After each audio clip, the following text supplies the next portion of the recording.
Film की शुरुआत में हमें 1944 का वक्त दिखाया जाता है। हम देखते हैं बहुत बड़ी जंग चल रही है। नाजी आर्मी एक आदमी को पकड़कर अपने साथ ले जा रही थी। उसके मुंह पर कपड़ा ढका हुआ था और उस आदमी का दोस्त बस उसे देखता ही रहता है। वो सोचता है कि आखिर ये आर्मी मेरे दोस्त को कहाँ पर ले जा रही है। जब उस आदमी के चेहरे से कपड़ा हटाया जाता है तो पता चलता है कि ये इंडियाना जोन्स है। दरअसल यहाँ पर नाजी बहुत सी एंटीक्स नायाब चीजों को जंग के बाद चुरा रही थी। उन्हें उसी जगह पर ऐसी चीजें मिली थी जो दुनिया में कहीं पर भी नहीं पाई जाती। इंडियाना भी यहाँ पर एक खास चाकू की तलाश में आया था। अब नाजी का एक साथी जिसका नाम वॉलर होता है, वो उसे देखकर अपने बैग में रख लेता है। तभी उधर एक जोरदार धमाका हुआ था जिसमें इंडियाना बचकर निकल जाता है और एक गाड़ी में जाकर बैठ गया था। उसी गाड़ी में दो नाजी फौजी भी आकर बैठ जाते हैं। उन्हें ऐसा लग रहा था कि आगे उनका ड्राइवर बैठा है, इसलिए इंडियाना भी कुछ नहीं बोलता और बस गाड़ी चलाता रहता है। मगर आधे रास्ते में नाजी फौज को पता चल गया था कि ये इंडियाना है जो कि इनसे छूटकर भाग रहा है। अब जब उन्हें पता चलता है तो इंडियाना ने चलती गाड़ी से छलांग लगा दी थी और कुछ फौजियों को मारते हुए एक ट्रेन में चढ़ जाता है। उस ट्रेन में दरअसल सारी नाजी फौजी इस जगह से एंटीक्स चीजों को लेकर जा रहे थे। वो ट्रेन के डब्बे में पहुंचता है जहां पर वो कीमती चाकू था, मगर दिखने पर उसे पता चलता है कि वो असल नहीं बल्कि वो तो नकली था। ये बात नाजी के साथी वॉलर को पहले ही पता चल गई थी, इसीलिए उसने जानबूझकर उसे वहीं पर छोड़ दिया। वॉलर के हाथ में तो यहाँ पर बहुत ही कीमती मशीन लगी जो कि एक साइंटिस्ट ने बनाई थी, जिस वजह से वो टाइम ट्रेवल भी कर सकते थे। अब इन सब चीजों को वॉलर के पास इंडियाना का दोस्त भी देखता है जिसको इन्होंने पकड़ा हुआ था। उधर इंडियाना को बहुत ही एंटीक कीमती चीजें मिली थी। फिर वो वहाँ से एक दूसरे डब्बे में आकर बैठ जाता है ताकि कोई नाजी फौजी उसे पहचान न पाए। इंडियाना उधर ही अपने दोस्त को भी देखता है जो कि कुर्सी से बंधा हुआ था। वो उसे छुड़वा कर अपने साथ ले जाता है। आगे वाले डब्बे में इंडियाना को वॉलर मिलता है जिसके पास डिवाइस थी। वो उसको मुक्का मार के वो डिवाइस ले लेता है जिससे टाइम ट्रेवल भी हो सकता था। फिर वो दोनों इस ट्रेन के ऊपर भागते हैं क्योंकि ट्रेन के अंदर उन्हें पकड़ा जा सकता था, मगर नाजी उन्हें हर हाल में पकड़ना चाहते थे, इसीलिए वो उस ट्रेन के आगे बम ब्लास्ट कर देते हैं। जब इंडियाना ये देखता है तो अपने दोस्त को लेकर नहर में कूद गया था, इसलिए दोनों बच गए थे। अब इन्हें पता चलता है कि ट्रेन के ऊपर बम नाजियों ने नहीं छोड़ा था, असल में ये काम अमेरिकन का था। अब वो टाइम ट्रेवल डिवाइस भी उनके कब्जे में थी, यानी कि वो डिवाइस इंडियाना को मिल ही नहीं पाई। अब कहानी आती है 1969 में। इंडियाना जोन्स अब बड़े हो गए थे। हमें उनका कॉलेज दिखाया जाता है जहाँ पर वो प्रोफेसर थे जो हिस्ट्री की चीजों के बारे में बताते थे। वो अपने सभी स्टूडेंट से एक सवाल पूछते हैं, सभी स्टूडेंट उनके सवाल का गलत जवाब देते हैं। यहीं पर हेलेना नाम की एक लड़की थी जो इंडियाना के सभी सवालों के सही जवाब देती है, जिसे सुनकर वो बहुत खुश हुए थे। वो यहाँ पर सबको एक साइंटिस्ट का नाम बताते हैं। वो कहती है कि वो बहुत सी चीजें बना चुके हैं जैसे कि हथियार और बहुत सी डिवाइसेस वगैरह जिनसे टाइम ट्रेवल भी हो सकता है। फिर इंडियाना अब कॉलेज से निकल जाते हैं। उनके पीछे हेलेना भी थी और साथ ही हेलेना के पीछे एक CIA एजेंट। एक होटल में बहुत सारे गुंडे हैं, उन्हीं में एक अमेरिकन एजेंट भी था। उधर वॉलर भी होता है जिसको हमने कहानी के शुरू में देखा, जो एंटीक चीजों को चुराना चाहता था। ये अमेरिकन एजेंट वॉलर के लिए ही काम किया करता था। दरअसल वॉलर ने यहाँ पर सबसे अपनी पहचान छुपाई थी कि वो नाजी है। वो यहाँ पर नासा के साथ मिलकर काम किया करता था। सीन शिफ्ट होता है हेलेना और इंडियाना पर। हेलेना इंडियाना को बताती है कि मैं आर्कियोलॉजिस्ट की पढ़ाई कर रही हूँ, यानी कि मुझे तारीख में बहुत सी चीजों को जानने का बहुत शौक है। मैंने बहुत सी चीजों के बारे में गहराई से पढ़ा है। वो यहाँ पर उसी डिवाइस की बात भी करती है जो कि टाइम ट्रेवल डिवाइस थी। हेलेना कहती है मुझे अब वो डिवाइस, वो डायल ढूंढना है। ये सुनकर इंडियाना थोड़ा मायूस हो जाते हैं। वो हेलेना को अब अपने साथ उसी कॉलेज की लाइब्रेरी में लेकर जाते हैं जहाँ पर वो पढ़ाया करते थे। वो डिवाइस को निकाल कर हेलेना को दिखाते हैं क्योंकि अब तक इंडियाना ने उसे संभाल कर अपने पास रखा हुआ था। ये आधा हिस्सा है, आधा हिस्सा उस साइंटिस्ट ने तोड़ दिया था जब उसने इसे बनाया, क्योंकि वो साइंटिस्ट जानता था कि गलत कामों के लिए भी इस्तेमाल हो सकता है और कभी न कभी ये गलत हाथों में भी जरूर जाएगा। तभी उधर कुछ लोग आ जाते हैं जो कि CIA के एजेंट्स थे। इनमें वही CIA की एजेंट भी थी जिसको हमने हेलेना का पीछा करते देखा। उन्हें दरअसल ये बात पता चल गई थी कि इंडियाना के पास वो टाइम ट्रेवल डिवाइस है। वो उन पर गन कर लेते हैं। तभी यहाँ से हेलिना वो डिवाइस लेकर भाग गई थी। इंडियाना को पकड़कर एक वैन में डाल दिया जाता है और उनसे पूछती है कि बताओ वो डिवाइस कहाँ पर है। तभी आगे जाकर उनकी वैन रुक जाती है। आगे बहुत रश था क्योंकि आज के दिन नील आर्मस्ट्रांग चांद पर पहला कदम रखने वाले थे, इसलिए उनकी वैन को रोक दिया जाता है। अब ये सभी इंडियाना को लेकर पैदल जाने का फैसला करते हैं, लेकिन इंडियाना उन्हें चकमा देकर यहाँ से भाग गए थे। वो यहाँ से घोड़े पर चढ़ते हैं और फिर आगे ट्रेन में बैठकर यहाँ से निकल गए थे। आगे जाकर उनकी मुलाकात अपने दोस्त से होती है क्योंकि वो अपने दोस्त के पास आ गए थे। उनके दोस्त बताते हैं कि हेलिना चोर है, वो एंटीक्स नायाब चीजों को चुरा कर मार्केट में बेचती है और बहुत वक्त उसने जेल में भी गुजारा है। सारी बातें सुनकर इंडियाना कहते हैं कि मुझे उसे ढूंढना होगा क्योंकि उसके पास कीमती डायल डिवाइस है। अब इंडियाना के दोस्त उनका सारा बंदोबस्त करते हैं। उन्होंने उनके नकली पासपोर्ट भी बनवा लिए थे। इंडियाना के दोस्त उन्हें उनकी कैब देते हैं जो कि बहुत पुरानी थी।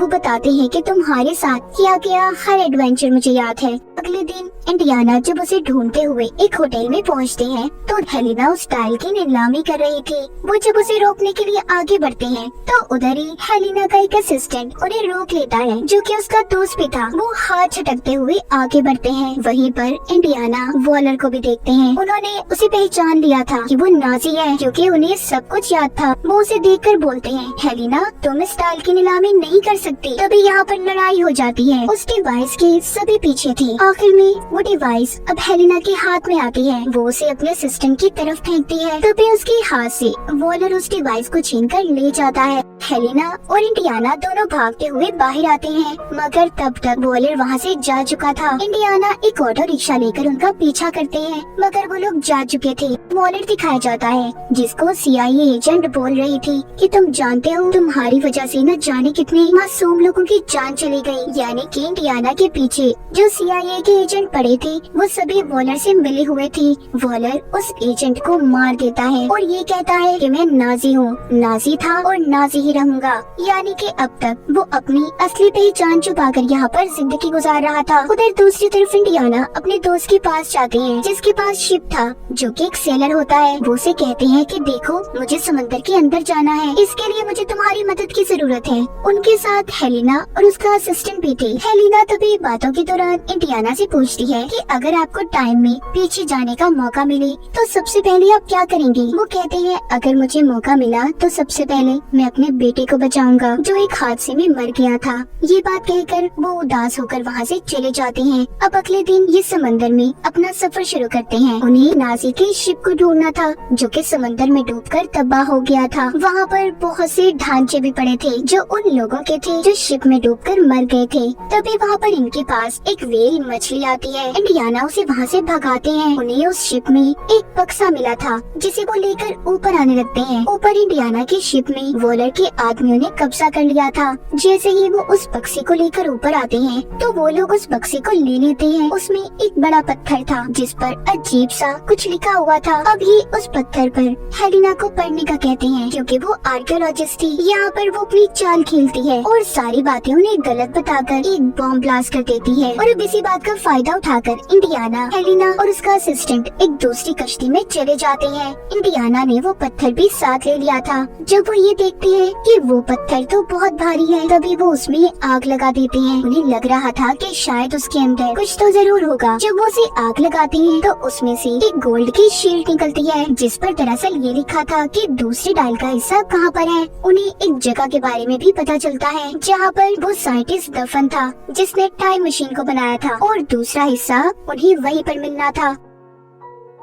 अब ये तीनों उसी जगह पर निकल जाते हैं। जहाँ पर पहुँचते ही हेलियाना का असिस्टेंट अगवा हो गया था। इंडियाना को उसकी फिक्र हो रही थी। वो उन लोगों का पीछा भी करने की कोशिश करते हैं मगर नहीं पकड़ पाते। जाते हुए हेलिना इंडियाना को बताती है कि मेरा असिस्टेंट बहुत चालाक है, आप उसकी फिक्र नहीं करें, वो जानता है कि उसे मुसीबत से कैसे निकलना है। अब जब ये दोनों गार में पहुंचते हैं तो उधर पहले ही वॉलर के आदमी मौजूद थे। उस गार में जहरीली गैस छोड़ी गई थी। इंडियाना थोड़ा आगे बढ़ते हैं। उन्हें जो गोल्ड की शील्ड मिली थी उस पर आगे जाने का रास्ता लिखा हुआ था। अब आगे चलते हुए इन्हें गार में एक बहती हुई नदी भी मिलती है जिसको ये लोग पुल से पार करते हैं। इनके पीछे पीछे वॉलर के आदमी भी थे। आगे जाकर इंडियाना और हेलेना को उस साइंटिस्ट का मकबरा नजर आ जाता है। जब ये उस पत्थर को हटाते हैं तो उधर उसका पूरा कंकाल ढांचा पड़ा था। उधर ही नहीं, उसी डिवाइस का दूसरा हिस्सा भी मिल गया था, जिसे देखकर इंडियाना बहुत खुश थी। हेलेना उधर बनी हुई तस्वीरों को देखती है जो कि आज के जमाने की थी।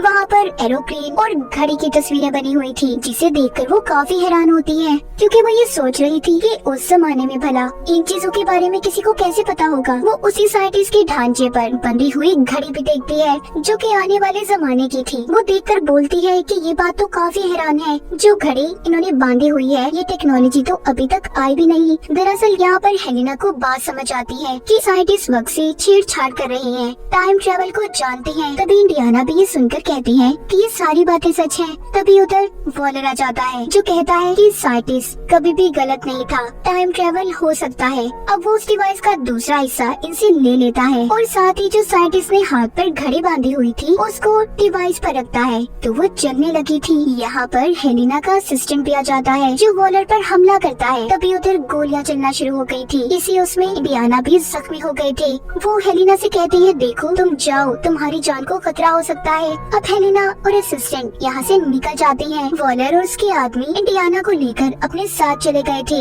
ये सभी एयरपोर्ट की तरफ जा रहे थे। रास्ते में जाता हुआ वॉलर इंडियाना को बताता है कि मुझे वो जगह मिल गई है जहाँ पर मैं टाइम ट्रेवल कर सकता हूँ। अब तो मेरे पास डिवाइस भी है, मुझे किसी चीज का कोई डर नहीं। उधर ही हेलेना अपने असिस्टेंट के साथ उनका पीछा कर रही थी, इन्हें छुप कर देख रही थी। वो अपने असिस्टेंट को एक प्लेन दिखाती है, कहती है उसे देखो, क्या तुम उसे चला लोगी? वो कहता है हाँ मैं कोशिश करूँगा। अब हेलेना एक बाइक की मदद से वॉलर के प्लेन में चढ़ जाती है। उसका असिस्टेंट भी प्लेन लेकर पीछे आ रहा था। वॉलर को वो जगह मिल गई थी जहाँ पर वो टाइम ट्रेवल कर सकता था। हम देखते हैं कि आसमान पर तेज रोशनी होती है और जहाज रोशनी में चला जाता है। पीछे ही हेलेना की असिस्टेंट का प्लेन भी था, यानी कि ये सब टाइम ट्रेवल करके वक्त में पीछे आ गए थे। उनका प्लेन काबू से बाहर हो जाता है क्योंकि जिस वक्त में ये गए थे वहाँ पर जंग चल रही थी और हर तरफ तबाही ही तबाही थी। अब हेलेना उस प्लेन को रोकने की कोशिश करती है मगर वो बेकाबू था, इसीलिए हेलेना भी प्लेन से लटक जाती है।